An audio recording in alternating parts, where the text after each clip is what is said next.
Alors, bonjour à tous. Nous nous retrouvons de nouveau. Hier, nous avons eu, je pense, de très bonnes discussions. Nous avons eu de très bons échanges. Et je crois savoir que la soirée a été dans la logique avec laquelle nous avons commencé, c'est-à-dire le succès de tout ce que nous avons fait pour cette journée-là, qui s'est clôturé aussi par un autre succès dont je ne veux pas parler ici. Bienvenue à tous. Ce matin, nous allons parler de la nouvelle crise internationale de la dette. Et pour l'introduire, permettez-moi de parler un peu en 2 secondes de moi-même. Je suis de Côte d'Ivoire et j'étais fonctionnaire dans un institut national de santé publique, qui était un institut de recherche appliquée et pour lequel, comme le thème le dit, on devrait faire que de la recherche et appliquer par exemple à la pratique. Mais assez rapidement, cet institut est devenu plutôt un institut d'offre de soins parce que malheureusement, il n'y avait pas d'autres services autour. Et lorsque les gens venaient et qu'ils étaient assez malades, on ne pouvait pas les refuser. Donc, voici comment notre service a été, j'allais dire, la mission a été détournée pour être dans une autre logique. Et je vous avoue qu'il n'a pas encore retrouvé son rôle initial. Et donc, nous qui y étions, on a vu, sans que quelqu'un nous explique, les choses venaient de façon progressive. D'abord, le premier président de la République, le président Houphouët-Boigny, qui a dit comme ça un jour à la télévision, les coûts du café et du cacao ont tellement chuté que je ne vais pas vendre des produits cette année, je vais les brûler. Il est mieux pour moi de tout brûler que de les vendre dans les conditions dans lesquelles je dois les vendre. Bien sûr, on n'avait pas la compréhension de la conjoncture actuelle. On s'est dit, mais qu'est-ce qui lui arrive? Et du général, ça va toucher les individus. Et donc, nous qui étions salariés, fonctionnaires, on a dit, bon, tous ceux qui ont 30 ans d'exercice, vous partez d'office à la retraite, sans préparation. Et c'est ce qui est arrivé. J'ai fait partie de la deuxième cohorte de fonctionnaires qu'on a dû pousser à la rue. Vous ne pouvez pas imaginer, ce n'est pas seulement que les salaires, mais il y a le fait qu'on a eu l'impression qu'on nous a manqué de reconnaissance pour ce que nous avons fait en 30 années. Je me suis retrouvé carrément au niveau de la société civile, Dieu merci, CADTM et autres étaient là. Ils m'ont récupéré et donc je suis là depuis toutes ces années ici. Je le dis pour annoncer que c'était une conjoncture, enfin une crise des dettes qui avait conduit à tout cela. Et en Afrique, nous, on avait appelé ça la conjoncture. Aujourd'hui, quand vous regardez ce qui se passe dans le monde, je parle sous le couvert d'Éric, les choses ne sont pas meilleures que ce que j'ai décrit. Les guerres, les inondations et tout ce qui s'ensuit, sans oublier les épidémies comme le coronavirus et comme d'autres qu'on annonce par-ci par-là, qui viennent vraiment nourrir les difficultés de la guerre. On connaît en Afrique quelques pays qui sont déjà en cessation de paiement. Je peux vous citer le Ghana et bien d'autres encore. Et je sais qu'ils ne sont pas seuls. Donc je voulais juste camper ce décor en introduction et vous dire que ce matin, nous aurons 2 intervenants qui sont des sachants et donc qui pourront mieux développer qui pourront développer les choses comme il se doit. Et dans un deuxième temps, vous aurez la parole pour vos contributions. Donc nous avons 1h30 d'intervention. Et voilà. Éric, donc, qui n'est plus à présenter, mais à ma droite, il y a Amitabha Chakhan, qui est de l'Inde. Il est de l'université. Je préfère lui donner la parole parce que les noms sont assez compliqués à prononcer. Donc vous allez me permettre de lui donner la parole. Il se présentera lui-même. Et nous allons commencer par Eric. Et dans un deuxième temps, quand il s'introduit, il va continuer sa communication. Et donc voilà, Eric, à toi la parole. Bien le bonjour, merci beaucoup Solange. Bon, Solange et moi on se connaît depuis 24 ans maintenant, depuis décembre 2000, si ma mémoire est bonne, Bien sûr. de la conférence Dakar 2000, annuler la dette pour libérer le développement. Et donc je vais présenter la situation internationale du point de vue de la question des dettes et vous expliquer pourquoi il y a une nouvelle crise de la dette.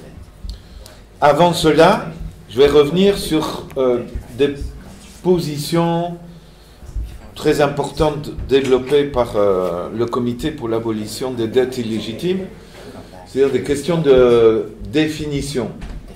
Qu'est-ce que c'est une dette illégitime? Qu'est-ce que c'est une dette odieuse? Qu'est-ce que c'est une dette illégale?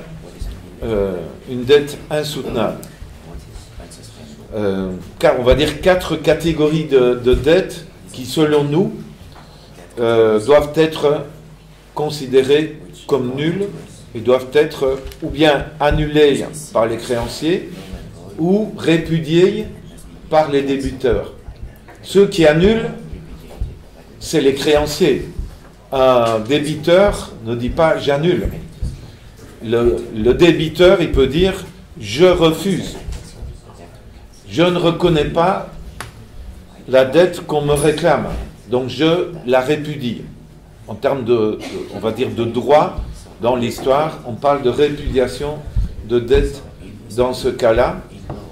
Et par contre, quand des créanciers renoncent à leurs créances, là on parle d'annulation de dette. La dette odieuse, elle correspond à une définition qui a été élaborée par un juriste d'origine russe installé à Paris. Il a publié sa doctrine sur la dette odieuse en 1927 à Paris. Il avait été professeur de droit à l'université de Saint-Pétersbourg sous le tsar. Il était tsariste. Il a vécu la révolution de 1917 comme un grand traumatisme. Il s'est déplacé de Saint-Pétersbourg vers les républiques baltes auxquelles les soviets avaient donné l'indépendance. C'est seulement sous Staline que les pays baltes sont rentrés de force, pas dans l'Union soviétique, mais l'Union soviétique au départ, les soviets ont donné l'indépendance aux républiques baltes. C'est très important à savoir. Il est allé dans les républiques baltes, et puis il a terminé à Paris, et il a rédigé une doctrine. C'est un document de plus de 200 pages où il reprend tous les litiges concernant des dettes souveraines depuis la fin du XVIIIe siècle.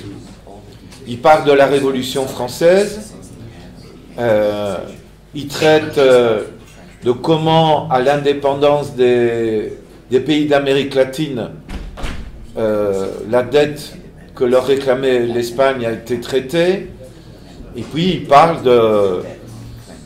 des litiges sur la dette entre le Mexique dans les années 1860 et ses créanciers, entre les États-Unis, l'Union, donc les États du Nord qui luttaient contre les États du Sud, la fameuse guerre de sécession. Il y a eu une annulation de dette aussi à ce moment-là. une annulation de dette ou répudiation de dette en 1898, 1898, lors d'un conflit entre les États-Unis et l'Empire espagnol. Une annulation de dette par les soviets en 1918, enfin une répudiation de dette, pardon, par les soviets en 1918, une répudiation de dette par le Costa Rica après une révolution en 1919, une répudiation de dette par les puissances victorieuses de la Première Guerre mondiale dans le traité de Versailles, c'est écrit dans le traité de Versailles, cette répudiation de dette. Quoi? Envers qui? Envers l'Allemagne. L'Allemagne réclamait des dettes à la Pologne redevenue indépendante, et le traité de Versailles dit les créanciers qui ont prêté à l'Allemagne pour coloniser la Pologne ne peuvent s'en prendre qu'au régime déchu de l'empereur d'Allemagne, du Kaiser, et pas aux Polonais. Et de même, le traité de Versailles dit les dettes contractées par l'Allemagne pour coloniser des territoires en Afrique, donc le Tanganyika, le Rwanda, Burundi, la Namibie, le Cameroun, le Togo, toutes ces dettes contractées par l'Allemagne ne peuvent pas être réclamées au peuple d'Afrique. Ce qu'on s'est empressé d'oublier lorsque les Africains ont obtenu leur indépendance dans les années 50. Mais bon, donc là je ne vais pas entrer dans les détails, sauf s'il y a des questions qui me sont posées là-dessus, mais ce serait beaucoup trop long. J'ai écrit un livre qui s'appelle Le système dette, qui est justement l'histoire des litiges que je viens de mentionner et comment ils ont été résolus, dans certains cas en faveur des débiteurs et des gouvernements progressistes qui refusaient les dettes qu'on leur réclamait, mais dans d'autres cas, ça s'est terminé relativement mal pour les débiteurs parce que les créanciers ont imposé leur volonté, y compris par une invasion de leur pays. Mais j'en étais à la doctrine, donc pas à toute l'histoire. Et la doctrine, c'est un résumé de, justement, ou une interprétation en termes de droit de comment régler des litiges. Et donc, la doctrine dit la chose suivante. Il y a, selon cette doctrine donc de la dette odieuse, il y a un principe général du droit, dit la doctrine, qui est qu'en cas de succession d'un État, en cas de changement de régime, le principe général, c'est que le nouveau régime, le nouveau gouvernement doit assumer les obligations contractées par le gouvernement ou le régime précédent. Ça, c'est, dit-on, un principe général du droit, en latin, pacta sunt servanda. Et dit la doctrine, il y a une exception à ce principe général. C'est les dettes odieuses. Si une dette a été contractée contre l'intérêt de la nation, ou contre l'intérêt de l'État, ou contre l'intérêt du peuple vivant sur le territoire pour lequel on a contracté une dette, première condition, donc si la dette a été contractée contre l'intérêt de l'État, de la nation ou du peuple, et si les créanciers ne peuvent pas démontrer qu'ils ne pouvaient pas savoir que l'argent qu'ils prêtaient allait à l'encontre des intérêts de la nation, de l'État ou du peuple, si ces deux conditions sont réunies, la dette est odieuse. Peu importe la nature du régime qui emprunte. donc ce juriste russe qui s'appelait Alexander Nahum Sack, S-A-C-K, dit « Peu importe la nature du régime qui emprunte la dette.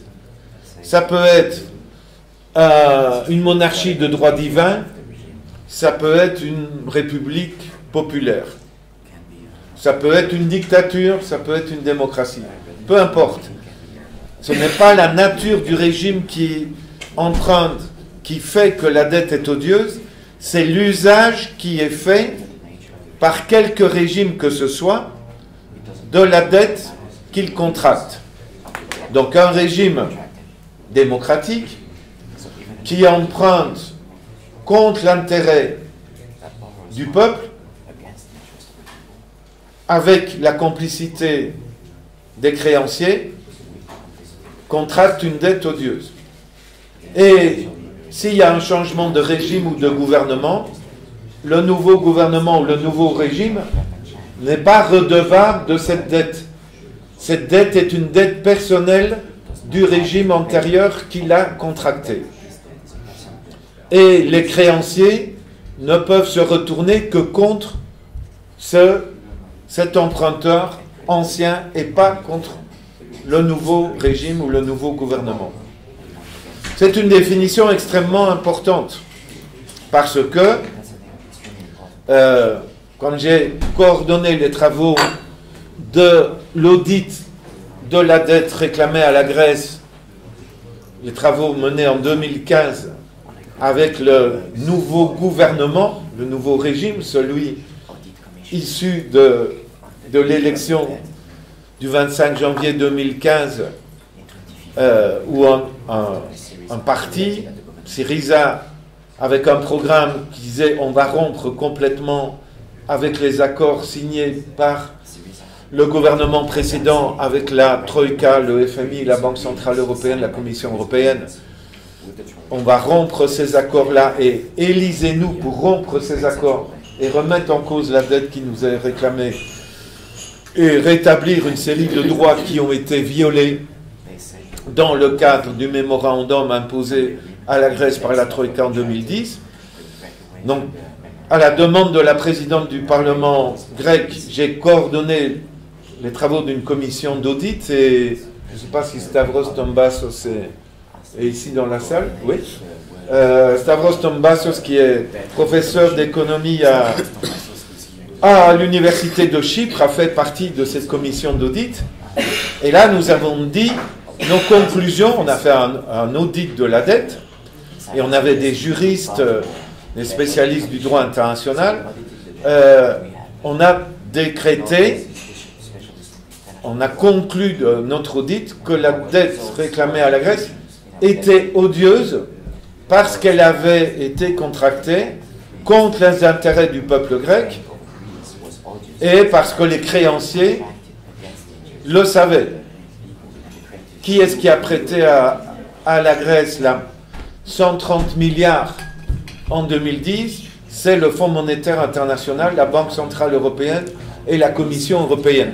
Et c'est eux qui ont fixé les conditions et qui ont dit qu'il faut diminuer de 25% les salaires, il faut diminuer les retraites de 30%, et tout ça en violation de pactes signés par la Grèce auxquels les institutions internationales sont également soumis, les pactes sur les droits économiques, sociaux, culturels et les pactes sur les droits civils et politiques. Les droits civils et politiques des citoyens. Donc, la doctrine de la dette odieuse, c'est une doctrine élaborée en 1927 sur la base de, à ce moment-là, 150 années de conflits en matière de dette. Et, en tant que CADTM, nous reprenons les points fondamentaux de cette doctrine et nous l'appliquons dans la situation d'aujourd'hui. Et nous disons par exemple, toute dette, quelle qu'elle soit, contractée par un régime dictatorial, est une dette odieuse. même une dette pour construire un hôpital. Parce que un régime dictatorial, pour se maintenir, a besoin d'hôpitaux, a besoin d'autoroutes, a besoin de chemins de fer. Il ne faut pas nous dire le régime de l'apartheid de l'Afrique du Sud, les dettes contractées pour construire des hôpitaux, c'est de la bonne dette, mais il y a une mauvaise dette qui servait à opprimer la population noire. Non, les hôpitaux permettaient à la société de fonctionner,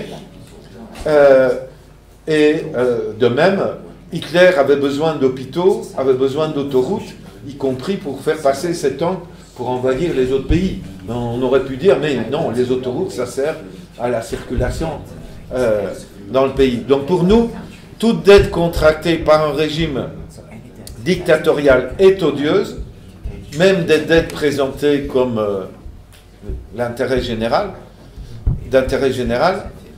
et nous disons des dettes contractées par des régimes démocratiques contre l'intérêt de la population avec la complicité des créanciers sont aussi des dettes odieuses. Alors des dettes illégitimes, pour nous, ce sont des dettes, on va dire c'est un degré inférieur de caractère odieux. Une dette illégitime, c'est une dette contractée dans l'intérêt d'une minorité privilégiée et contre l'intérêt général. Alors, un exemple, les dettes contractées en Belgique ou en France ou en Allemagne ou en Grande-Bretagne après 2008 ou en 2008 pour sauver les banques, c'était pour nous des dettes contractées pour sauver les grands actionnaires des banques, pour qu'ils ne payent pas la facture de leur manipulation de la politique menée par leurs banques, ayant mené à la crise bancaire internationale. Et donc, ces dettes étaient contractées dans l'intérêt d'une minorité privilégiée de la population.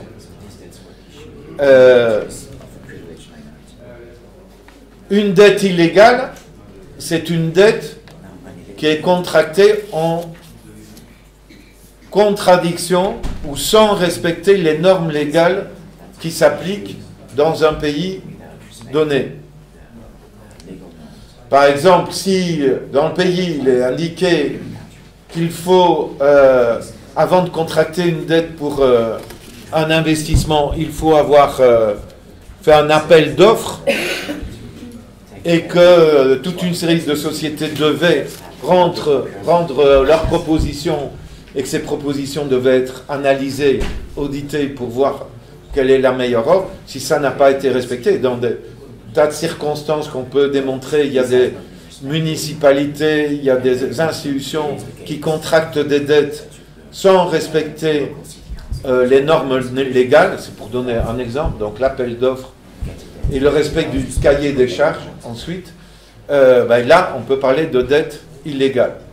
Et une dette insoutenable, pour nous, c'est une dette dont la poursuite du remboursement rend impossible pour le gouvernement la garantie des droits de la population du pays.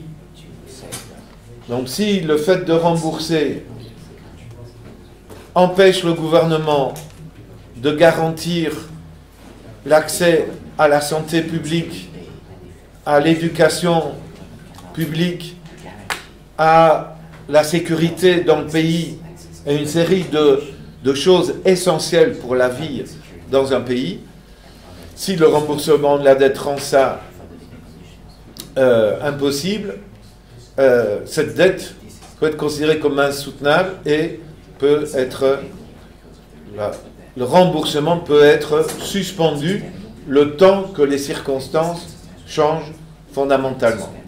Donc pour nous, des dettes odieuses, illégitimes, illégales sont nulles et doivent être annulés par les créanciers ou répudiés par les débiteurs.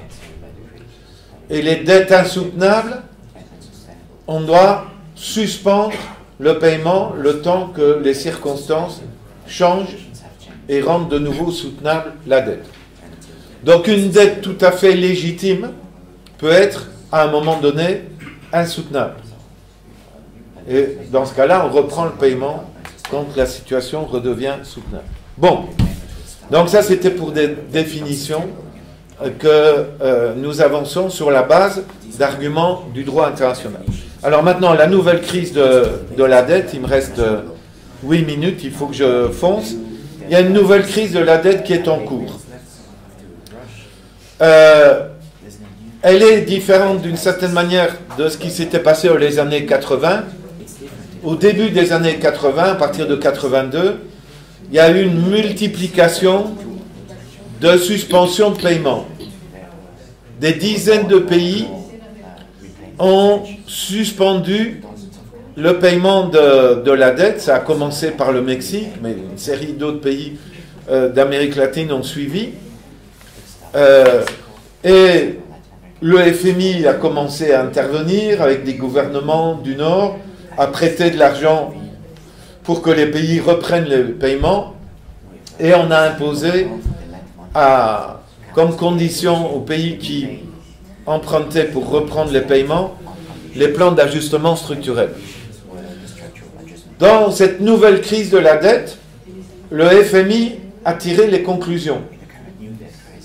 Il a vu que les pays allaient être incapables de rembourser leurs dettes et qu'on allait entrer dans une grande vague de suspension de paiement de la dette, et le pays et le FMI a joué les pompiers efficaces du point de vue des intérêts des créanciers, c'est-à-dire qu'à partir de 2020 et de la pandémie du Covid, il a signé des accords de crédit d'urgence avec une centaine de pays qui étaient au bord de la suspension de paiement. Il ne l'a pas fait assez vite dans certains cas. Et, par exemple, le Sri Lanka est entré en suspension totale de paiement en mars 2022. Un peu plus tard, comme l'a dit Solange, le Ghana est entré en suspension de paiement. La Zambie est entrée en suspension de paiement. Mais dans les autres cas, grâce au crédit d'urgence, le FMI a évité la généralisation des suspensions de paiement. Et il y a un deuxième acteur très important, et ça c'est tout à fait différent des années 80, c'est le comportement de la Chine. La Chine est devenue au cours des 10 dernières années le principal créancier public bilatéral. Les banques publiques chinoises prêtent énormément d'argent. La Chine est créancière pour un montant de 1300 milliards de dollars. Et la Chine a voulu aussi éviter que les pays qui lui doivent de l'argent entrent en suspension de paiement. Et la Chine a fait des crédits d'urgence aux pays qui lui devaient de l'argent pour éviter la suspension de paiement. Donc la Chine a fait des crédits d'urgence, par exemple à l'Angola, qui doit beaucoup d'argent à la Chine. La majeure partie de la dette de l'Angola est due à la Chine. Et la Chine a fait, à l'égard de tas de pays africains, des crédits d'urgence. Donc le FMI d'un côté, la Chine de l'autre, ont joué les pompiers. Et alors qu'on a une nouvelle crise de la dette internationale, elle ne s'exprime donc pas par une multiplication des suspensions de paiement.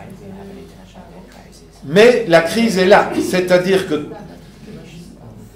plus d'une centaine de pays sont rentrés en difficulté de paiement, empruntent de manière d'urgence, et quand on emprunte de manière d'urgence au FMI, on subit des conditionnalités encore plus fortes qu'avant. encore plus de coupes dans les dépenses sociales. Ce qui a amené le président du Kenya, en application de l'exigence du FMI d'augmenter le prix des combustibles, ce qui a amené une révolte du peuple kényan il y a quelques mois, une répression faisant 60 morts il y a quelques mois au Kenya. Au Nigeria, un régime néolibéral, un accord avec le FMI, avec les créanciers, des mesures d'augmentation aussi du prix du combustible, alors que le Nigeria est le plus grand producteur de pétrole en Afrique subsaharienne, et une révolte, et une répression, et des emprisonnements. Donc, on a une crise généralisée de dette sans suspension généralisée de paiement. Mais, on va dire, un stress de paiement extrêmement élevé avec un renforcement des politiques d'austérité. Alors, quelles sont les causes en 4 minutes? Quelles sont les causes? Il y a une période, la période qui a suivi la crise bancaire de 2007-2008, crise bancaire, on peut dire, comme le dit le doctorant Christophe Zorg, il dit c'est la crise bancaire nord-atlantique. Il a tout à fait raison, parce que des gens ont dit c'est une crise bancaire internationale. Non, c'est la crise bancaire nord-atlantique du Nord, c'est-à-dire les États-Unis, le Canada et l'Europe occidentale. Ce n'est pas une crise bancaire au Japon ou en Chine ou en Afrique ou au Moyen-Orient ou en Inde. La crise de 2008. C'est Lehman Brothers, c'est toute une série de banques aux États-Unis, puis les banques européennes, principalement les banques occidentales européennes qui sont entrées en crise. Mais qui a provoqué un effet sur le monde entier.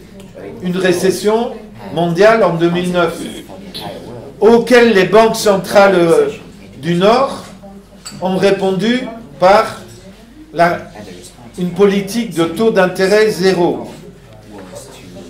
Au moment où la crise bancaire éclate, les taux d'intérêt étaient grosso modo à 5%. 2 ans plus tard, ils étaient à 0%. Et entre 2010 aux États-Unis et 2022, le taux d'intérêt de la Banque centrale américaine était 0%, en fait 0,025%. Le taux officiel de la Réserve fédérale des États-Unis. Disons 0% parce qu'il y avait de l'inflation, c'était même un taux d'intérêt réel négatif, mais je n'entre pas dans le détail technique. Le taux de la Banque centrale européenne, c'était 0%, de 2012 à 2022. Et la Banque centrale européenne prêtait à moins 1% aux banques privées, en plus, à moins 1%. Un taux négatif officiel de moins 1%.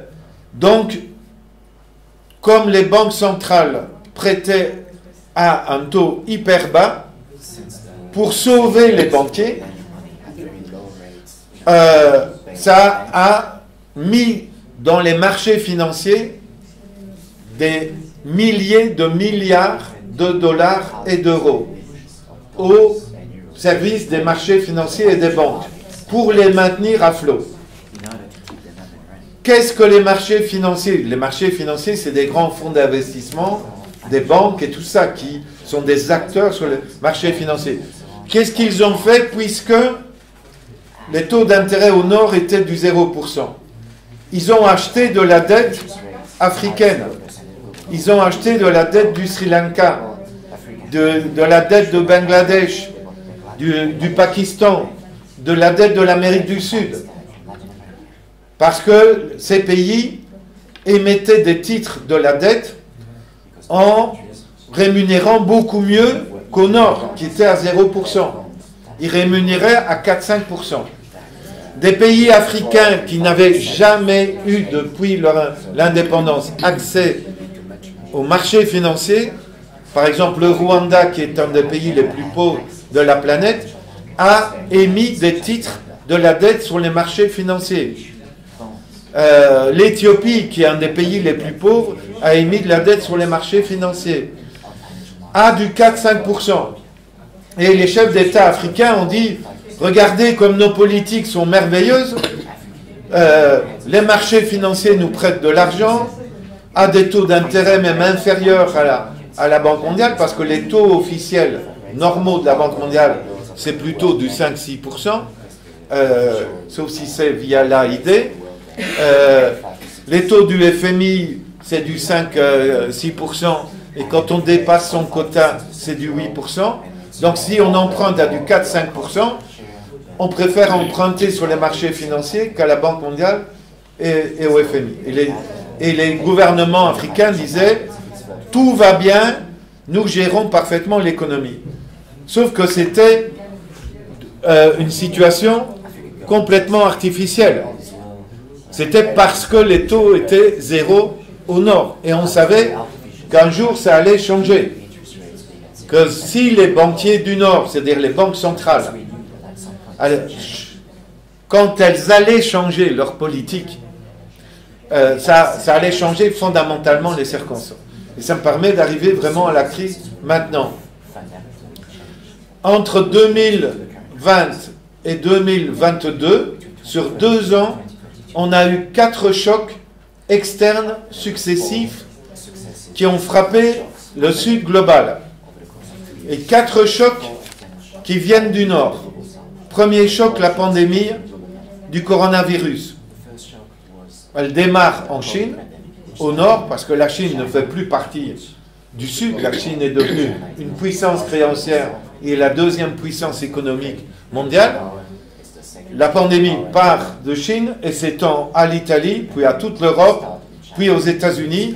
Confinement généralisé en mars de 2020. Et des pays du Sud qu'on avait convaincus de se tourner vers le tourisme. Exemple, Sri Lanka, qui s'était tourné à fond vers le tourisme, plus de tourisme. L'Égypte aussi, avec Sharm el-Sheikh, la Tunisie, toute une série de pays pour lesquels les revenus du tourisme sont importants. Plus de tourisme. Cuba aussi. Premier choc externe.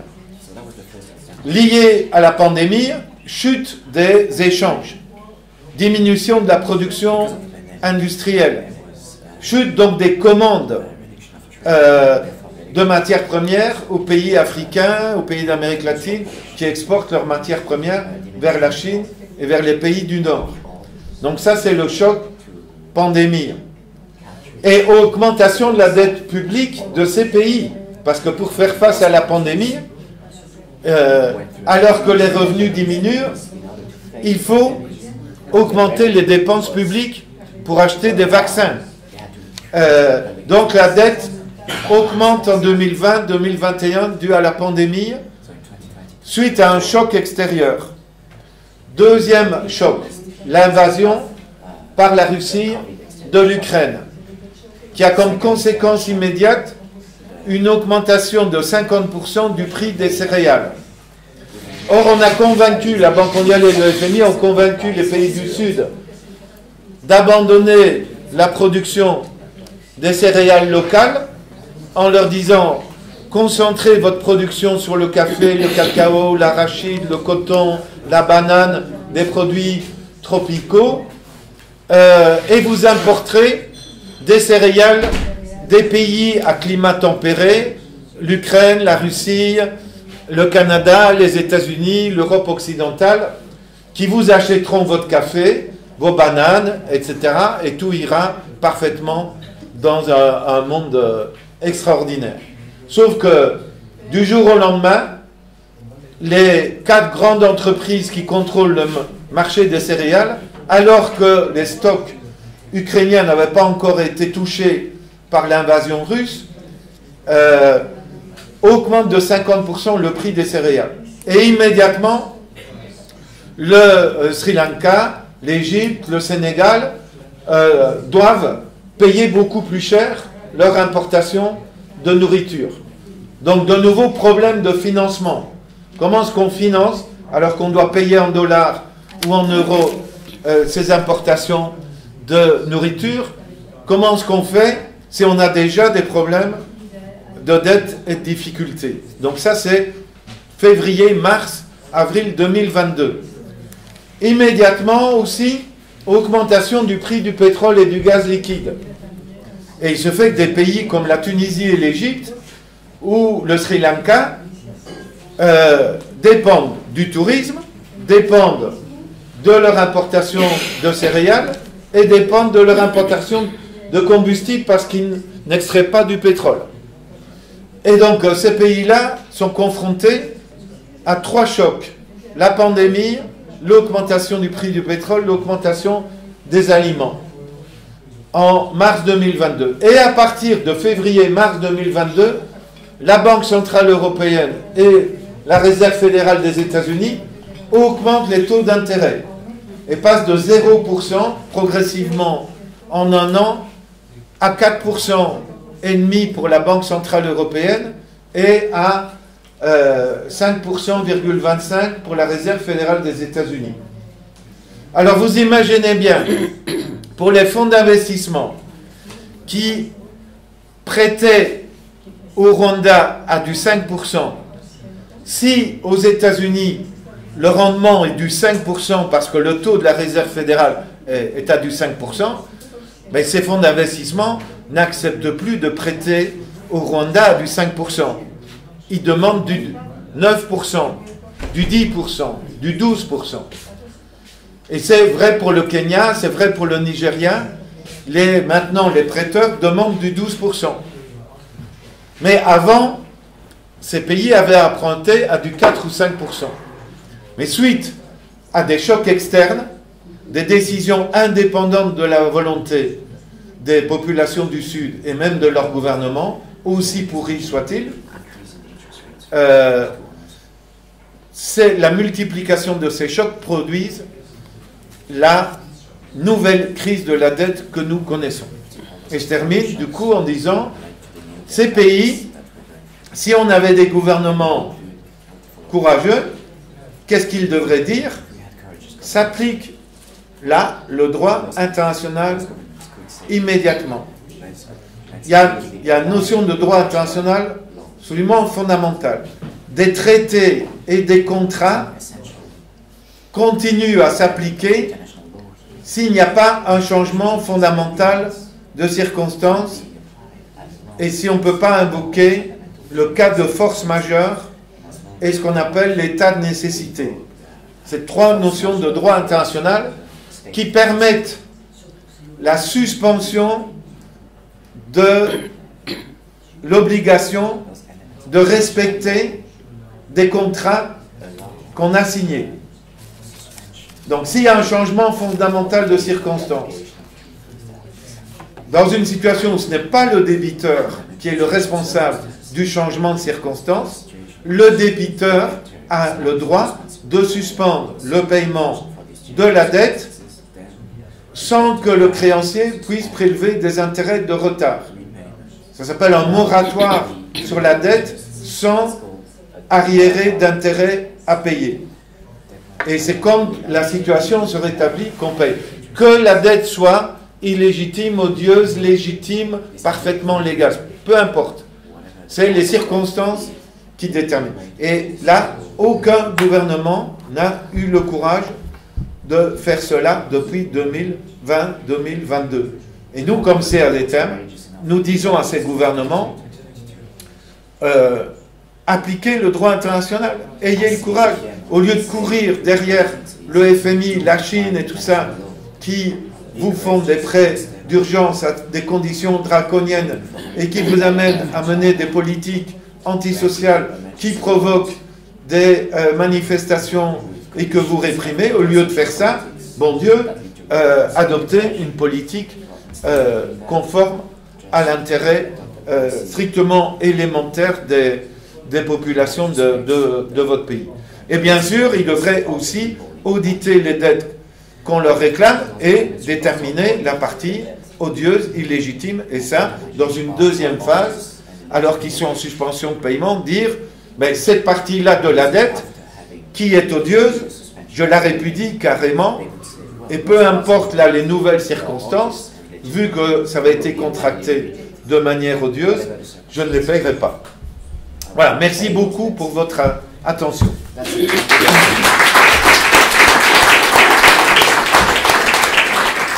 Merci beaucoup, merci Eric. C'est toujours un très grand plaisir de t'écouter, merci beaucoup. Vous voyez que c'est long, on ne va pas faire l'exercice d'un résumé, mais je suppose que vous avez pris des notes et que vous avez vos questions. Retenez-les donc. En attendant, nous passons la parole à Amitabha Sarkar. Je le laisse se présenter lui-même, parce que si je vais le faire, ça va être bien complexe. Seulement que je demande aux interprètes comment on va faire. Est-ce qu'il parle, on arrête? Il va traduire depuis la tribune consécutivement. Comme hier matin. Amitabha va parler en anglais. Oui. Et moi je vais... Donc il va s'arrêter par moment et vous traduisez. Ok. Vincent, okay. He knows the password. Ok. On attend un peu. Okay. So can I take it, Saros? Can I begin? Oui. Vous pouvez. Donc, est-ce qu'il a quelque chose à projeter? Ouais, c'est bon. Parce qu'il faut qu'on passe de l'autre côté. Voilà. Eric, oui. T'es sûr qu'on voit rien s'il y a de la lumière? Oui. Okay. Oui, je peux te montrer. Hein. Peut-être qu'en allumant derrière, ça... Mais regarde... Maybe this one can be off and the rest is fine. So only for this one. Parce que toi, tu ne vois pas tes notes, c'est ça? Comme ça? C'est bien, c'est bien. Yeah, ça it's fine. Ah oui, ça c'est bon. I think it's fine.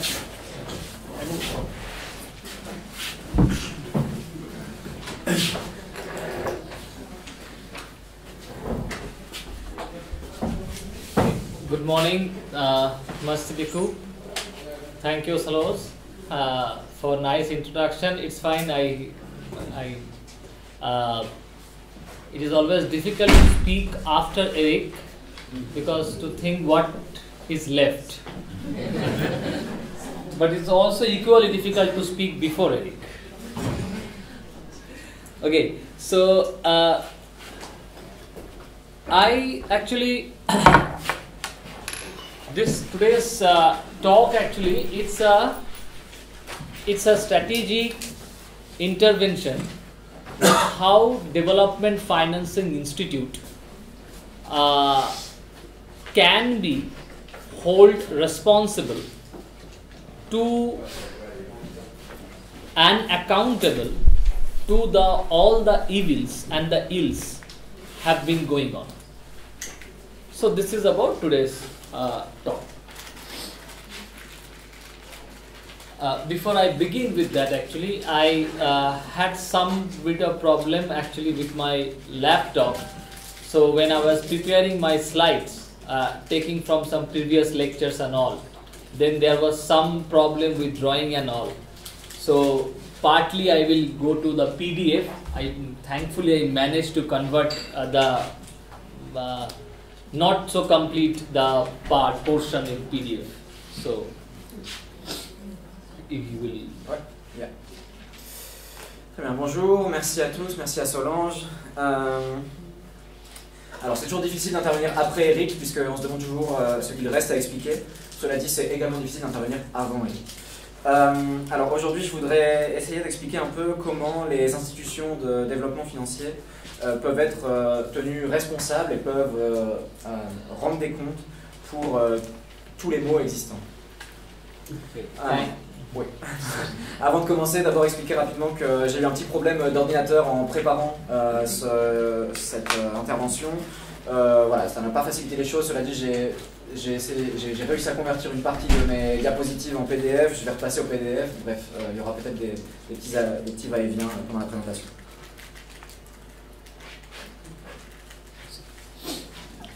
Just to say, like, I will explain one slide and then go back to the next slide. Go to the next slide. So and then the translation will come. One is that, see, this is actually various forms of debt crisis. Debt crisis actually are impacting us across the world, across the nations, and across the geographies. So just to give an overall broad picture, that what we have been talking about for the past 2 days or 3 days, I mean today including, that the debt crisis, if you see that even African countries and to some extent some South Asian countries or even Central Asia, that they are really under actually the debt crisis, meaning that there is a vicious cycle. So when you earn your earned revenue, you are actually okay.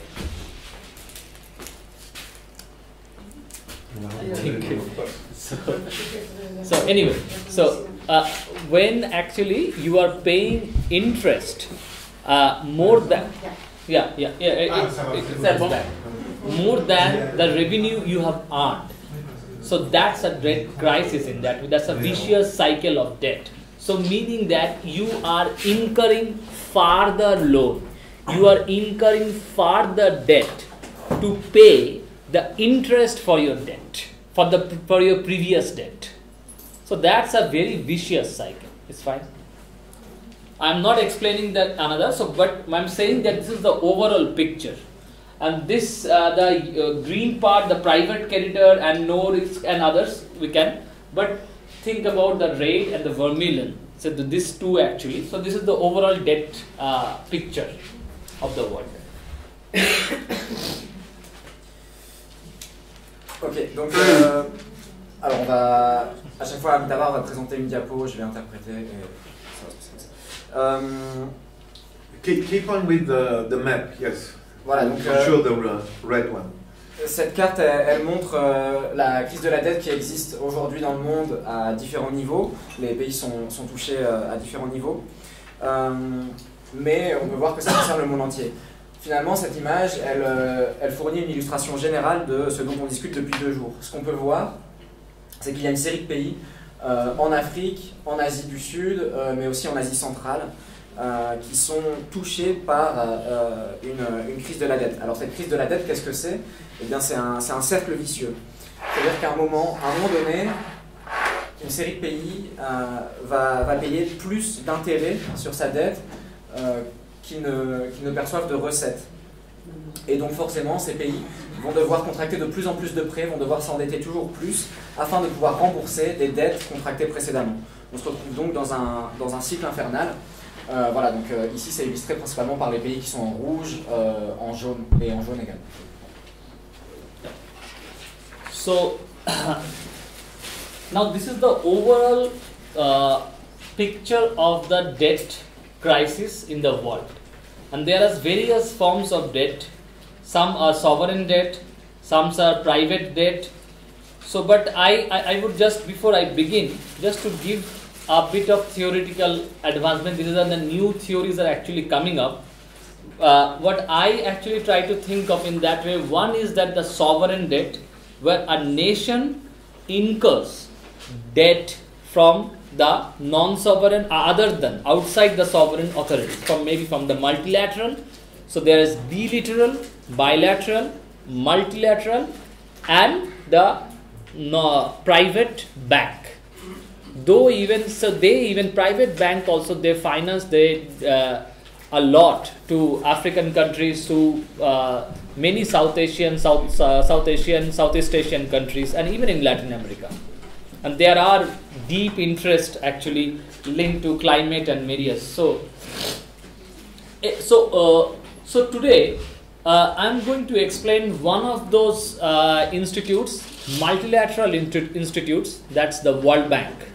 How World Bank operates and how we can actually understand that there are, in the future we can claim actually and categorize them, that which debt can be fitted into illegitimate, may not be odious for some countries, or unsustainable.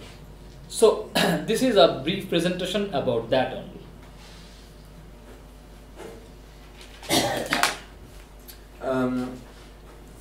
Voilà, donc ce qu'on va essayer de faire aujourd'hui, c'est fournir un panorama général des dettes au niveau mondial. Ce qu'on a pu voir ici, ça reprenait à la fois les dettes publiques et les dettes privées. Alors d'abord, je voudrais parler un peu de théorie et m'intéresser justement aux dettes publiques, aux dettes contractées par les États. Alors une dette publique, ça va être donc une dette contractée par un État auprès d'un acteur extérieur, d'un acteur non étatique. Enfin, pardon, d'un acteur qui n'est pas son propre État, évidemment. Cette dette, elle peut être bilatérale auprès d'un autre État, elle peut être multilatérale, elle peut également être due à des banques privées. En fait, ce qu'on observe justement, c'est que les banques privées prêtent de plus en plus d'argent aux États, y compris aujourd'hui en Afrique, en Asie du Sud, en Asie du Sud-Est et même en Amérique latine, et ce, à de forts taux d'intérêt. Aujourd'hui, j'aimerais vous présenter principalement l'institution financière qu'est la Banque mondiale. Comment fonctionne-t-elle? Et comment est-ce que l'on peut caractériser les dettes émises par la Banque mondiale par rapport aux définitions de dettes illégitimes, odieuses et ainsi de suite. So, the funding instrument, if we need to understand that World Bank, how World Bank actually operates. So there are three funding instruments or arms actually. One is that called IDEA, International Development Assistance, or IBRD, mostly for least developed countries and developing countries. The IDA is applicable, but there are some other countries, the blend it's called, it's IBA. I'm not getting into those technicalities. IFC, it's an international finance corporation. It's a private sector lending arm. It gives advisories to various countries as well as directly finance private sectors. And MIGA is another instrument, multinational, this guarantee assurance, multilateral, the guarantee assurance, the, say for climate, so debt for climate actually, I would request that focus on this particular instrument. They have a lot to do with this. So what they do actually, they give finance with guaranteed return, the sanction actually, that say like financing various kind of project. And MIGA is infamous actually to finance various kind of energy driven projects and like further exploration of fossil fuels, extraction of fossil fuels. And so this is really challenging, but of late they are saying that we are not going to finance it. So the big industry project is mostly here. Okay. So next. Alors, quels sont les instruments de financement de la Banque mondiale? Il y en a trois principaux. D'une part, les instruments d'assistance au développement de la BRID. Ensuite, en rouge ici, International Finance Corporations qui finance à la fois les États mais aussi les acteurs privés. Et enfin, MIGA, Multilateral Investment Guarantee Association. Voilà, que je ne traduirai pas. Et qui est sans doute l'instrument sur lequel Debt for Climate pourrait s'intéresser le plus, puisque MIGA est tristement célèbre pour financer notamment des projets dans le domaine de l'énergie, et notamment dans l'exploration pour approfondir encore les infrastructures d'énergie fossile. Et MIGA, de façon générale, donc, s'intéresse aux plus gros projets industriels.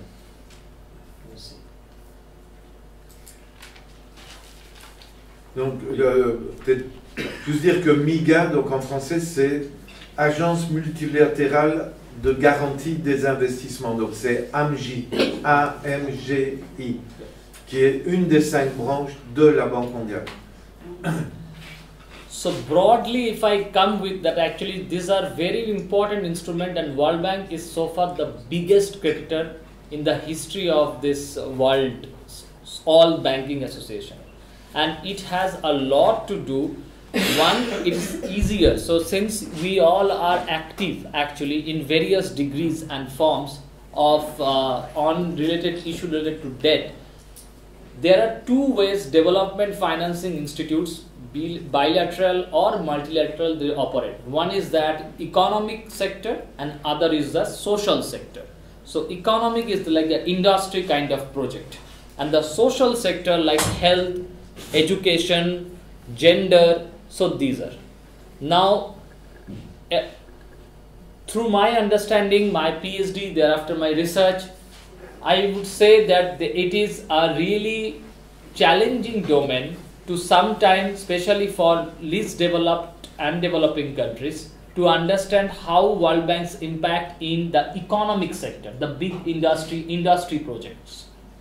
But there are some scopes we can really make World Bank or any other financing institute accountable, hold accountable, that for whatever the wrong is going on in the social sector, which is directly related to human rights, social justice and equal citizenship. Alors, la Banque mondiale aujourd'hui, c'est le principal créancier de ces institutions financières internationales.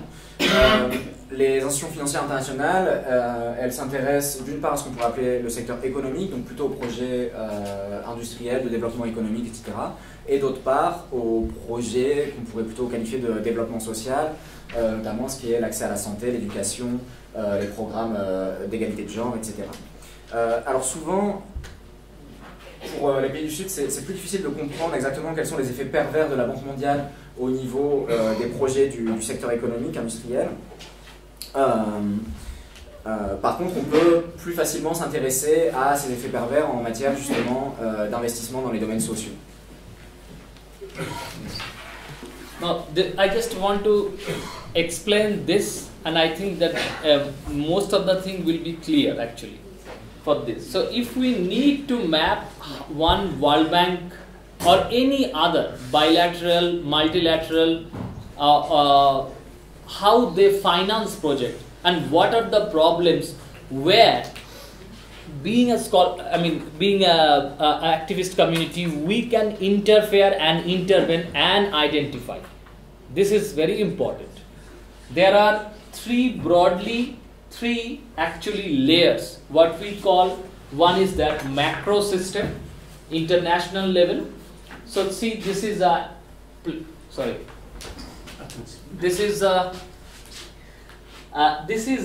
actually system where World Bank like actors they operate, and from there this is the meso system, national level. So I just gave an example. I studied South Asian countries, African countries, Latin America. Every project they operate in same way, and for all other actually. It's just for this thing I took, probably it's India project. I think I took it. Yeah, I'm coming to that why it is. So this is a meso system, national level, and then it comes to the provincial or the state level. So this particular project actually, this is the longest ever World Bank finance project in its history, in its institution history. It runs for this 1996 to 2017. Even in I had the opportunity to look at the Russians oblast systems also. So there also the financing, even there was certain bit of different formation was started, but it was not the same way it actually progressed.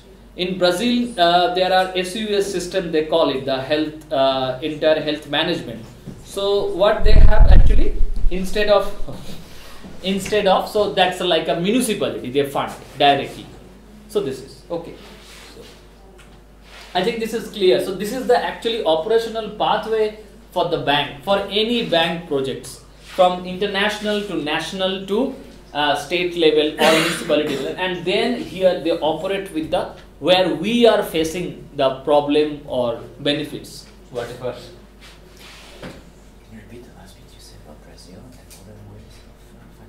No, so that instead of state, they finance directly to the municipality, city municipalities. Where? In Brazil. Ah, in Brazil. Yeah. Ok, alors ça c'est ma façon de vous expliquer un peu comment fonctionnent les institutions du type de la Banque mondiale. Je vais essayer de vous le présenter. Ça permet d'essayer de cartographier un peu la façon donc, dont fonctionne le financement de projet. Et ça va permettre aussi de voir comment nous, en tant que militants, on va pouvoir essayer d'intervenir face à ces projets. En fait, il y a généralement 3 couches dans les projets pilotés, financés par les IFI. D'une part, une couche que j'appelle macro, c'est-à-dire le niveau international, donc le niveau le plus extérieur ici, qui concerne donc les différentes institutions financières internationales type la Banque mondiale. Ensuite, on a le niveau que j'appelle méso, qui est le niveau national, et où là, les projets, donc l'argent qui vient de la Banque mondiale et qui arrive au niveau national, est géré au niveau national de la même façon dans toutes les régions du monde, que ce soit en Afrique, en Asie ou en Amérique latine, qui sont des régions sur lesquelles je travaille. Et enfin, on arrive au niveau micro, donc au niveau de la province ou des États fédérés. Et c'est là que sont mis en œuvre concrètement les projets. Donc là, par exemple, ici, ce graphique-là, il avait été fait pour le projet Karnataka, qui est le projet le plus long qui a été financé par la Banque mondiale, puisqu'il s'est étendu de 96 à 2017. Voilà. Alors il y a d'autres types de projets, d'autres modèles de développement, du type au Brésil, où on finance directement les localités, les municipalités, sans passer par les niveaux intermédiaires. Thank you. Now I'll be a bit fast actually. Just so that's what I wanted to share this. Please remember, I mean, we may be at various levels. So sometimes we may be a national actor, pressure groups working, we come from civil society, from political movements at the state level, and even at the global level. So these are the actually paths to challenge such kind of discourse or such kind of narrative. So this is international. So now I come to the main part here, that how macro level policy. So these are actually how we give suggestions. So why the problem is that I'm saying that probably the time has come, we need to ask for that what purpose you are developing your project to all these international financing institutes, and what they are actually leaving, or what are the outcomes. So this is a policy formulation. I mean, in that way, broadly 3 factors actually happen. So if you think in your country, there are certain loans from the bank, World Bank, Asian Development Bank, even some extent African Development Bank, though there are some problems within the African AFDB, but anyway, or even BRICS. Mostly these are the 3. One is that trade interest, trade investment treaties, market financialization. It's a bit different topic, but not getting into that here. Mostly it's about how to accumulate market and creating the asset infrastructure, and the geopolitics. These 3 actually, so we have had the opportunity to look at various projects. So we found that these 3 actually variables are there, and thereafter the institutes, the funding agencies, they are actually developing the product. They call it product. So there is, say, if there is some loan, say it's usually like run for say 7 years, 10 years. This is a long term. Sorry, I forgot. IMF usually it's a stabilization loan, structural adjustment. It's a short term stabilization. But World Bank kind of, or any bilateral, these are long term loan, and they actually really play with the entire architecture, the governance architecture of the country. So this is a long term loan. Interest rate is not that much, but there is a conditionality. You have to follow along with that path. So it's fine.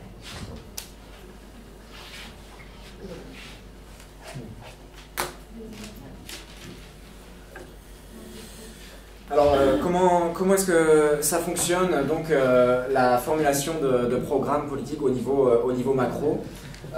C'est important de le comprendre pour que nous, on puisse essayer derrière de demander que les acteurs impliqués rendent des comptes, puisque le temps est grandement venu pour cela. Donc il s'agit de poser la question, quels sont les objectifs des programmes financés et également quels sont leurs résultats. Alors en ce qui concerne la formulation des programmes de financement, il y a trois principales variables d'abord qui sont prises en compte par les différentes banques de développement. D'une part, la recherche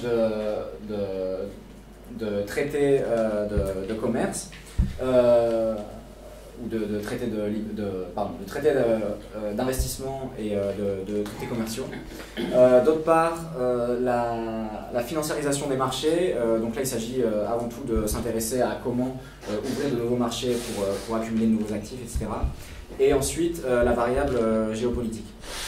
Sur base de ces différentes variables, les institutions financières internationales vont développer ce qu'elles vont appeler des produits. Et ces produits, ça va être les prêts.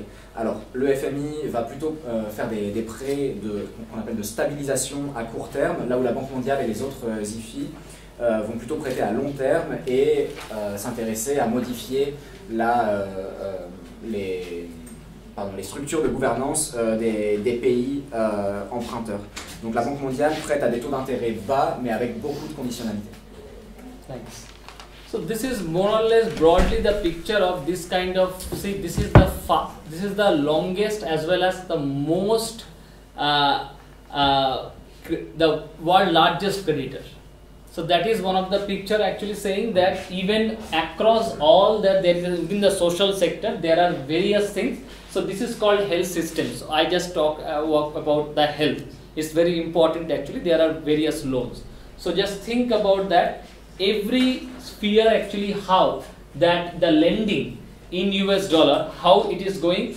90s, this is 98 to 2007 and then 2008 onwards. So it is growing and every region, every sector, and this is the portfolio. This particular portfolio is very largest. So my request to all of you actually to think of and probably bit concentrate in your respective context with this. Okay, so we can. Ok, donc ici simplement on voit le niveau des créances détenues par la Banque mondiale, donc encore une fois c'est un énorme créancier. Ici on s'intéresse uniquement aux prêts dans le secteur social, dans le secteur de la santé même uniquement. Donc vous pouvez voir ici il y a 3 périodes, 90-97, 98-2007, 2008-2014. Et ce qu'on constate c'est une augmentation des prêts avec le temps. Last, this one. Now please just see that how this kind of policy, global policy, they are actually impacting the citizens' life directly. So this is a policy formation path. Here, please, I mean, if you are acting with involved in this kind of negotiation process or resistance process, look at the country assistance strategy in your respective country. Across the world, this is the same tool. Or now it's called CPF, Country Program Framework. So there actually you will see how it is impacting your own national policy, what I call it policy adoption. So it's a formation, it's an adoption. And here there are 2 pathways. Identify the instrument again. One is that first function, policy alignment. So bank's policy, it aligns its policies with the national level. And the second function is that then you modify develop a new policy. And then finally it is the modification part. Here it's coming, there are 2 ways. One is that lending and the research. So research is often taken as a motive actually to invade into the policy spaces. So I'm just giving an information that where to actually take hold and get more information and how these are actually dismantling or may not be that much effective. Alors, ces politiques adoptées, elles ont évidemment des conséquences pour les vies des citoyens dans les différents pays. Ici, ce que vous pouvez voir, c'est un schéma qui résume à gauche la formulation des politiques. Alors, je vous invite, si vous cherchez à contester ces différentes politiques imposées par les prêts, à vous intéresser dans tous les pays où vous êtes à ce qu'on appelle la stratégie d'assistance pays, qu'on appelle aujourd'hui aussi plutôt cadre de programme par pays. Et voilà, et qui va permettre de faire le lien entre la formulation de la politique générale et l'élaboration et l'adoption de la politique au niveau concret, au niveau du pays. Donc justement, c'est là qu'on passe au deuxième niveau, au niveau de l'adoption des politiques. Pardon, après qu'il y ait eu en gros un alignement entre l'approche générale de la banque et les possibilités offertes par le pays, on passe à la deuxième phase qui est l'adoption de la politique, d'un nouveau programme politique concret. Et ensuite, on peut passer à la phase où il va y avoir des amendements, des modifications apportées au programme politique qui vont passer soit par l'adoption de prêts supplémentaires, soit par la venue d'experts en fait, qui vont conseiller en quoi modifier les programmes politiques du pays. Next here actually I encountered the problem with my PPT, so that's why I am not going to explain this. So I'm just saying that, see, this is the pathway as I showed actually, how this is invading or how this is interacting with the national as well as municipality or state level policies.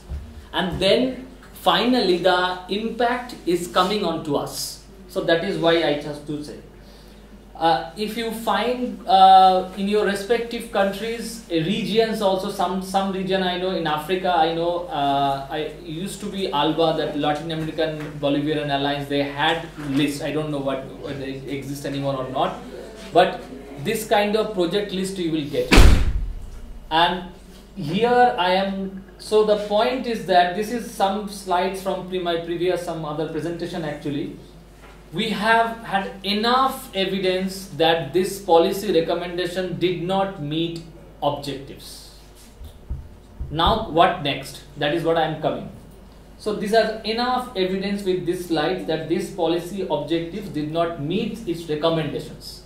Even after say 25 years, in some states 15 years, 10 years, minimum 15 years actually, and maximum 25 years after that.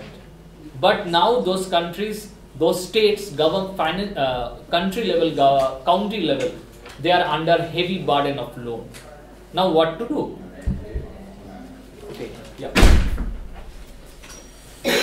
Alors c'est ici que j'ai eu un problème avec mon PowerPoint, donc je ne peux pas forcément expliquer exactement ce que je vais expliquer, mais l'idée c'est de voir concrètement quels sont les effets de ces programmes de prêt sur les différents échelons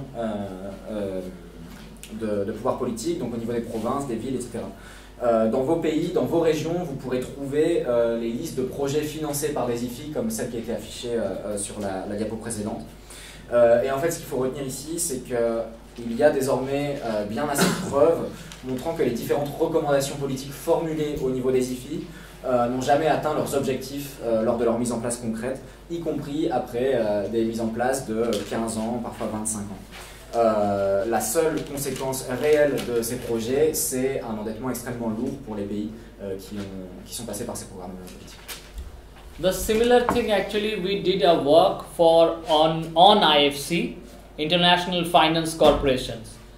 This is so far, one thing is that unfortunately there are good number of scholarships on political economy of finance, financing, but none of this, I mean hardly, I did not find actually, you may have, okay, great, so that hardly any work on actually the process evaluation of the bank financing projects and developments.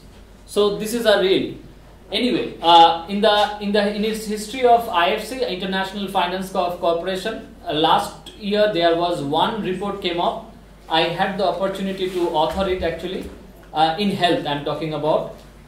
So that report made some noise. Again, the objectives and outcomes did not meet.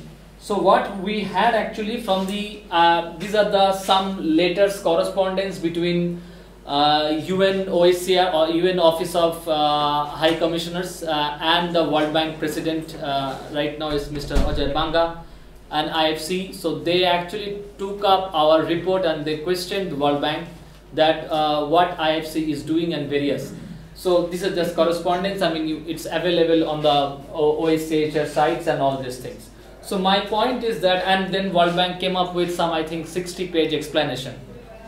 It is why they could not meet the objectives and all. So the point is that there are certain ways to hold this, I mean, whatever bizarre thing is going on to accountable.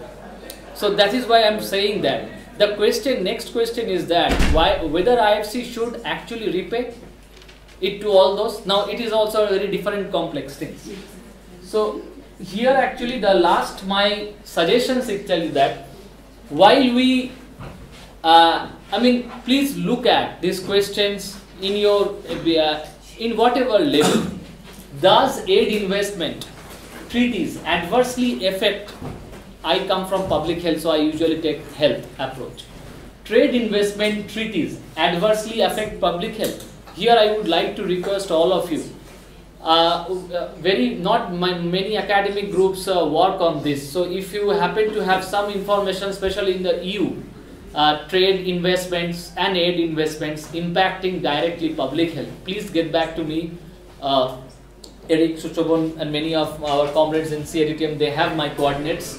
We are really in need of actually. It's a project we are conducting a research. So that focus on social overheads, meaning as I said that health, education and all, analyze the state.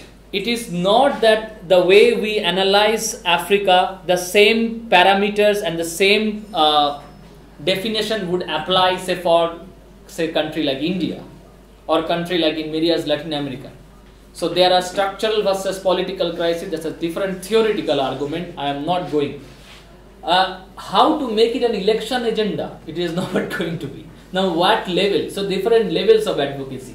Identify the global aid industry complex. This is really an industry. And this is sufficing the purpose of some particular people, some conglomerate. So identify the global industry complex, aid industry complex. Audit, help the countries, help the communities to develop the audit culture. EAP, externally aid, external evaluation. So externally assistant projects, there is hardly any evaluation. I was the first person who did an independent evaluation for World Bank projects in India. And India, one of the founding members of the World Bank, and in the last 50 years, so far I am the only one. So this is my suggestions, deliberations, submissions to all of you. Thank you.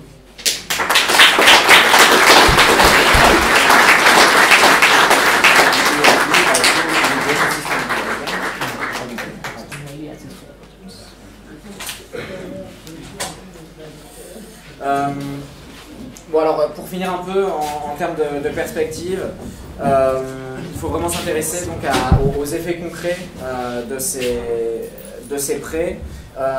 Moi j'ai pu l'année passée écrire un rapport sur les effets de prêts de l'IFC, donc c'est la Société Financière Internationale. La Société Financière Internationale qui fait partie du groupe Banque Mondiale. Sur le secteur de la santé en Inde, et j'ai pu sur base de ce rapport échanger des lettres avec les promoteurs de ces projets afin de demander justement qu'ils rendent des comptes, voilà, donc il y a eu tout un échange de lettres assez intéressant dans lesquels ils cherchent à justifier leurs échecs. Moi dès lors, face à cet échec, je pense qu'on peut se servir de cet échange de lettres, de ces justifications pour demander s'il faut vraiment rembourser la Société Financière Internationale et la Banque Mondiale. Et puis enfin, il y a donc une série de questions qu'on peut nous poser en tant que militants pour agir sur ces prêts des IFI. D'abord se demander à chaque fois comment les traités, les accords d'aide, entre guillemets, quelles sont leurs conséquences pour la santé publique.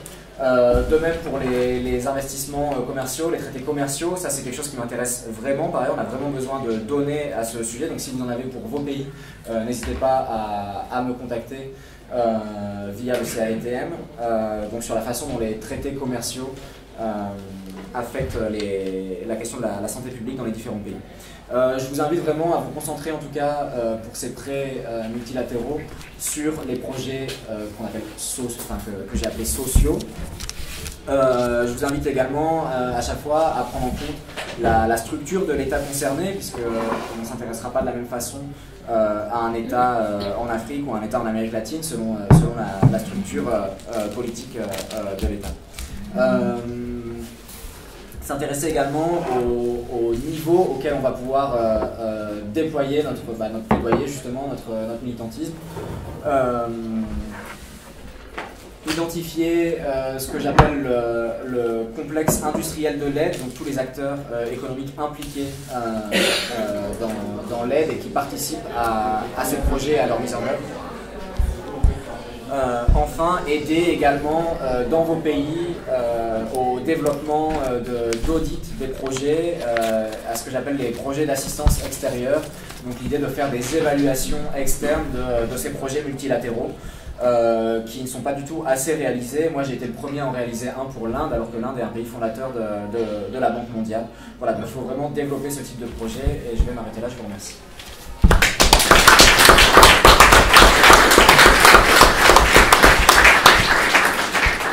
Merci à Amitabha, mais un merci particulier à l'interprète que je vous demande de remercier.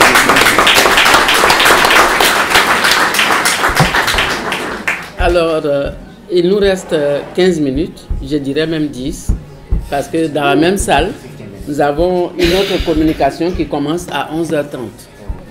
Donc, on donne au moins 5 minutes pour que ceux qui ne souhaitent pas participer à la deuxième étape partent et que ceux qui sont dehors, certainement, qui voudraient venir, qu'on puisse faire le mouvement pour accueillir la prochaine session. Alors, je vous donne la parole. Et ce que je souhaite, c'est que les questions soient notées de sorte à ce qu'on puisse cumuler le tout et que les intervenants répondent après vos questions. Alors, oui, il y a déjà une question dans le fond. Oui, oui. Sushovan?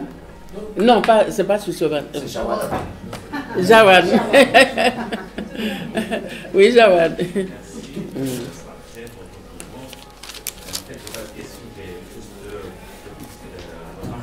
Jawad, ils n'entendent pas ici. Ou bien viens un peu devant au cas où.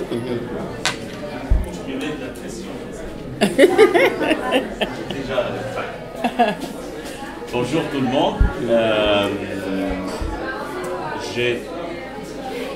J'ai deux remarques, j'ai pas de questions, mais j'ai deux remarques qui me tiennent vraiment à cœur. La première, c'est par rapport aux éléments de discours. Donc, les médias, enfin le mainstream, les classes dominantes, les banques commencent à parler de crise de la dette lorsqu'il y a un défaut de paiement. Je pense qu'on doit arrêter de reprendre ce narratif. La crise de dette, le défaut de paiement, c'est un début de solution pour nous. La crise, c'est leur dette, c'est leur crise et ce n'est pas notre crise. Notre crise à nous et la crise de ceux d'en bas commence en fait le premier jour où on contracte des dettes pour les utiliser pour réprimer nos peuples. Notre crise. Et lorsque on continue à payer les dettes, et le service de la dette, il absorbe plus qu'un tiers de notre budget. Notre crise de la dette, c'est lorsque on accepte des contrats de dette avec des conditions qui nous imposent des choix politiques et qui approfondissent notre dépendance. Donc je pense que c'est très important de changer le narratif et que la crise de la dette, ce n'est pas le défaut de paiement. Le défaut de paiement, en fait, c'est le début de la solution et qu'il faut être clair par rapport à ça. Et il faut aussi que les organisations soient prêtes pour le prochain défaut de paiement. On a essayé de faire en Grèce, ça n'a pas marché. Au Sri Lanka, on était aussi une délégation de CADTM pour dire non, il ne faut pas écouter le FMI, et le FMI, il est là pour résoudre la crise des banques et pour continuer à payer les dettes. Il faut arrêter le paiement de dettes, conduire un audit sur les dettes, déterminer la partie odieuse, la partie illégitime, et ne pas payer cette dette. Donc, pour moi, c'est important, et ça c'est le premier point. Et je pense que dans notre lutte, à côté de ceux d'en bas, la lutte des concepts et du discours est très très importante, et il faut, enfin, c'est aussi l'occasion pour aiguiser nos slogans. Donc ça c'est le premier point. Le deuxième point, c'est la question du rôle de la dette dans le colonialisme vert. La dette a été utilisée comme instrument de colonisation de nos pays, direct, avec aussi l'argument moral. Ça aussi c'est important, à mon avis, sur le petit discours, qu'il est moral de payer une dette qu'on a contractée. Non, il est moral de ne pas payer une dette parce que au détriment de la santé, au détriment de l'éducation. C'est immoral de continuer à payer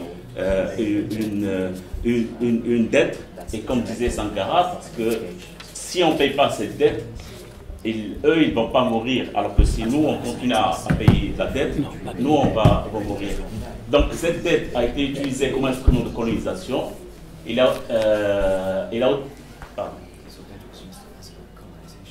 a été aussi utilisé comme instrument de néocolonialisme, donc pour imposer, après les indépendances, pour imposer des programmes d'ajustement structurel dans nos pays.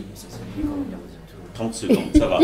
Et donc, c'est juste, je veux mettre en perspective l'utilisation de la dette comme instrument de domination et d'approfondissement de dépendance. Donc, il a utilisé au début pour coloniser, pour nous imposer des politiques extractivistes et des économies orientées vers l'export. Aujourd'hui, il est utilisé pour imposer un modèle, une transition énergétique ou une transition verte qui profite encore une fois aux classes dominantes et multinationales à l'étranger, bien sûr avec la complicité des élites locales. Je donne l'exemple du Maroc. On a développé, on a imposé le développement de centrales solaires avec des technologies qui ont été imposées, et ça a approfondi aussi notre endettement. Et l'autre exemple aussi, c'est tout ce qui est loss and damage, et je termine avec ça, où la dette, la dette financière et le swap nature dette est utilisée pour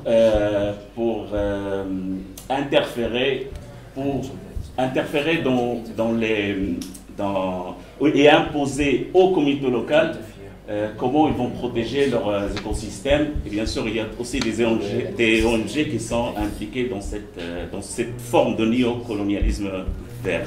Merci. Merci Javad, mais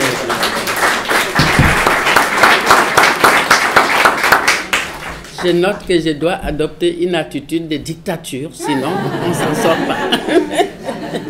Merci beaucoup Javad. Oui, Fernanda. Merci. J'ai une petite doute pour Eric. On a écouté qu'il n'y a pas de moratoire pour les paiements, non? Dans les droits internationaux.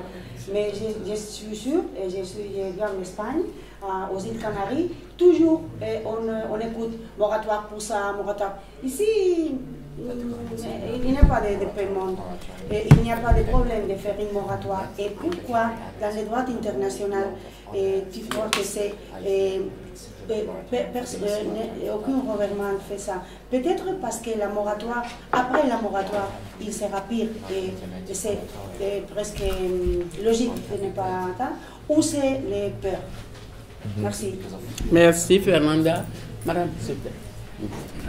Donc, aux quatre chocs qui ont été présentés par Éric Toussaint, il ne faut pas ajouter celui de la transition écologique, du changement climatique, de la dégradation de l'environnement.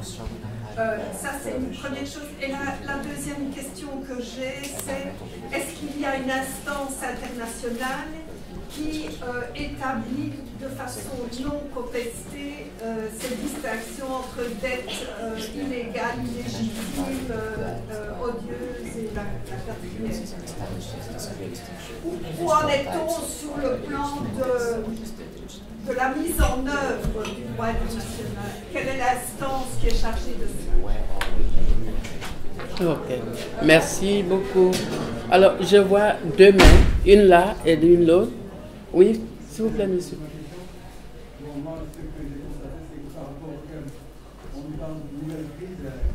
Parlez un peu plus, parce qu'il doit traduire le monsieur, voilà. Parle plus fort. Donne de la voix. Ok. Fais-toi entendre.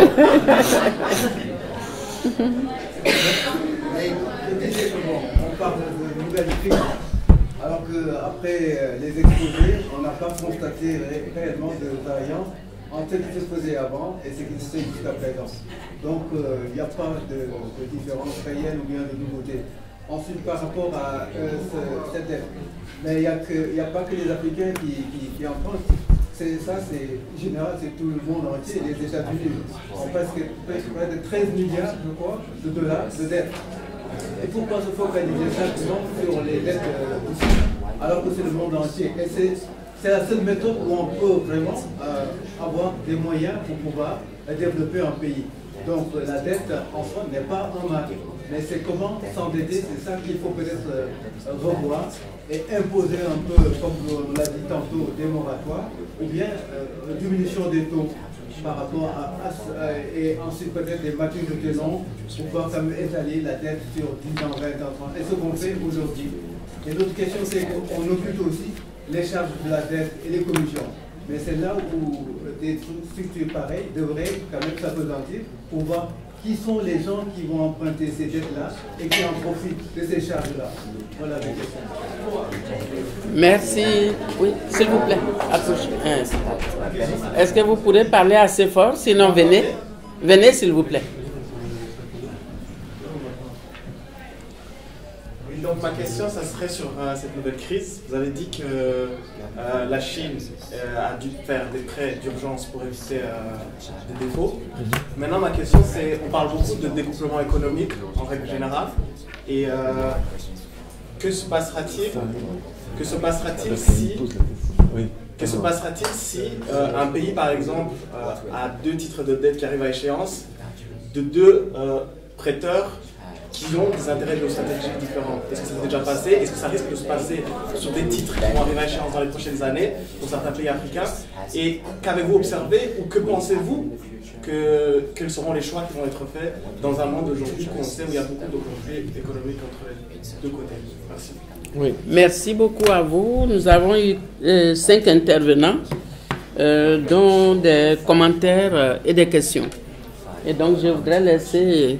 Je crois que les questions sont allées beaucoup plus à Eric.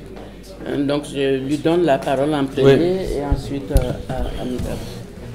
Donc, peut-être une remarque par rapport... C'est Abou, c'est ça, hein? Bon, si vous avez entendu Abou depuis le début, c'est le grand spécialiste de prendre à contre-pied ce que vient d'être dit, que ce soit un film ou un autre, mais c'est son rôle. Il est journaliste et il aime bien faire ça. Et donc, oui, et c'est exactement ce que je dis. On est bien d'accord. Mais donc, si, Abou, il y a une nouvelle crise de la dette, et comme l'a dit Jawad, crise de la dette, il y a crise de la dette, même s'il n'y a pas suspension généralisée de paiement. Il y a crise de la dette quand des autorités publiques sont obligées par les créanciers, pour se refinancer, de rémunérer d'une manière beaucoup plus élevée les crédits qu'on leur font. Et ça crée une situation de crise dans laquelle les créanciers, profitent, le FMI, pour imposer des conditionnalités beaucoup plus dures.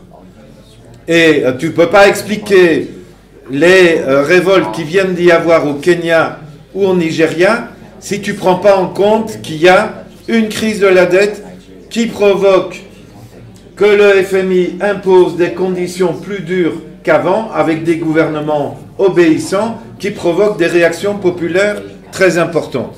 Alors ça ne se passe pas exactement partout de la même manière, pas au Sénégal au moment où je parle directement, mais tu aurais Malik Sall toujours au pouvoir, tu peux être sûr qu'il aurait pris des mesures allant directement dans le sens du FMI. Bon, donc il y a une nouvelle crise de la dette. Ce qui est certain, et je suis tout à fait d'accord avec toi, Abou, c'est que moi je me suis concentré sur le Sud, et notamment sur l'Afrique, parce qu'il y a plus de camarades d'Afrique ici que d'Amérique latine ou d'Asie, mais j'ai quand même parlé du Sri Lanka. Mais c'est clair que la nouvelle crise de la dette touche le Nord. Évidemment, à partir du moment où la Banque Centrale Européenne fait passer à 4,75% le taux d'intérêt en Europe, les gouvernements d'Europe qui s'étaient endettés allègrement pendant la pandémie avec le mot d'ordre de Emmanuel Macron, quoi qu'il en coûte, ces gouvernements aujourd'hui sont confrontés à une dette qui a fortement augmenté au cours des 3 dernières années. Et comme pendant la pandémie, la Commission européenne avait dit « Nous suspendons l'application des traités qui font qu'on ne peut pas dépasser 3% de déficit en rapport au produit intérieur brut » et que maintenant, alors que la BCE augmente ses taux d'intérêt, la même commission dit « Maintenant, c'est la discipline des traités et vous allez appliquer la discipline. Maintenant, la dette qui a augmenté est utilisée dans les pays du Nord, et notamment si vous écoutez ce que disent les politiciens comme Barnier, Premier ministre français, ou ici en Belgique, c'est il faut absolument des mesures d'austérité et couper dans les dépenses publiques, dans les dépenses sociales, dans l'aide au développement, dans l'aide aux réfugiés, renvoyer les migrants chez eux. Donc effectivement, il y a une nouvelle crise de la dette au Nord aussi. Il y a une nouvelle crise de la dette internationale, c'était le titre de l'atelier, et ça touche les classes populaires. Les dettes des familles augmentent et les taux d'intérêt que les familles payent pour emprunter s'ils veulent acheter une maison ou pour toute une série de frais, les taux d'intérêt ont augmenté et les défauts de paiement des classes populaires augmentent également. Et les expulsions de gens qui n'arrivent plus à payer le loyer de leur logement augmentent également. Donc on a effectivement une crise de la dette mondiale avec des effets tant pour les pouvoirs publics du Sud que du Nord et également pour les classes populaires. Alors, juste une réponse à deux choses très brèves. Au cas de choc, ne faut-il pas ajouter la crise climatique? Oui, tout à fait. Disons que les 4 premiers chocs que j'ai dit sont beaucoup plus faciles à invoquer, tandis que la crise climatique, elle s'étend sur une plus longue période. Mais je suis absolument d'accord, évidemment, des pays qui vivent les effets de la crise climatique. Le Kenya, aujourd'hui, avec des pluies diluviennes, il vient d'y avoir 60 morts suite aux pluies diluviennes au Kenya. L'est de l'Afrique, dont l'est du Congo, est touché par des pluies diluviennes. D'autres parties également pourraient invoquer aussi ce choc externe et dire on suspend. Par rapport à la question de Fernanda, le droit international dit clairement qu'il y a droit à décréter un moratoire sur la dette publique et que dans ce cas-là, les créanciers ne peuvent pas prélever des arriérés d'intérêt. Ça, le droit international le permet. Mais effectivement, les gouvernements ne l'appliquent pas. Et tu demandais pourquoi? Parce qu'ils ont peur et parce que le FMI leur propose des crédits d'urgence. Et la Chine, et ce que ces gouvernements, qui ne sont pas des gouvernements de gauche, voient, c'est on nous prête de l'argent pour continuer nos remboursements, on prend l'argent. Et puis les taux d'intérêt sont plus élevés, mais à la limite ce seront nos successeurs qui vont surtout devoir assurer ce remboursement. Et la toute dernière chose par rapport à ton intervention, ta question, c'est ces contradictions-là, elles existent déjà. Donc par exemple, on renégocie la dette de la Zambie, les créanciers privés défendent leurs intérêts, donc les fonds d'investissement, le FMI défend ses intérêts et fait des propositions de restructuration, les Chinois qui sont des créanciers importants ne sont pas nécessairement d'accord, et il y a ces contradictions qui jouent dans le cas du Ghana aussi, et c'est pour ça que ça prend généralement 2 ans, 3 ans pour finalement arriver à un accord, et on est en train, semble-t-il, d'arriver à un accord avec le Ghana, pour le cas du Ghana, après 2 ans de négociations, et pour la Zambie, c'est pas encore terminé, ni pour le Sri Lanka, qui n'a pas encore repris les paiements, alors qu'il l'a suspendu en mars 2022. Donc il y a ces contradictions entre créanciers, et d'une certaine manière, si on avait un gouvernement progressiste, il devrait profiter de ces contradictions, renforcer les contradictions entre ces créanciers. Merci Eric, merci beaucoup. Nous avons une autre plénière ici, la plénière de clôture, de 11h30 à 13h. On ne peut pas aller au-delà de 13h, alors on est obligé de faire assez court. Et je vais passer la parole à Amitabha, son tour de parole, et après nous allons partir pour 2-3 minutes, fumer une cigarette ou prendre une tasse de café, et on revient ici dans la même salle pour la prochaine session. Donc Amitabha, tu as la parole. S'il vous plaît, s'il vous plaît, voilà. No, Mercy, I think that I don't let me not come in between coffee. So it's fine. Just the only request is that think of one is that actually that see 50% of the world are actually taking loan to pay the interest of their already existing loan. So that's a debt crisis, just to say. And second is that please think of how we can formulate it as human rights issues. The moment we will formulate it, we will garner more support, more mobilization. So we need to formulate it as a human rights issue. And there, I think therefore it will be a new opportunity, release of opportunity for all of us. And next year, in case I happen to come, I will try to speak in French. Yeah.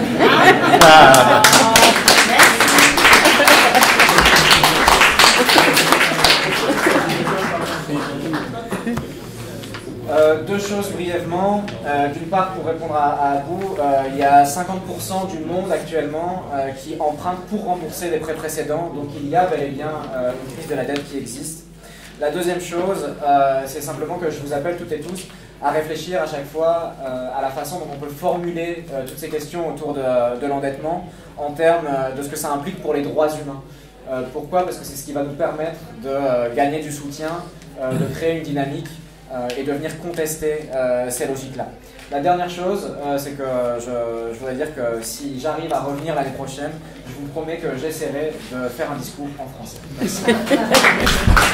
Ok, donc juste 2 minutes pour un café ou une cigarette et on revient dans la même salle.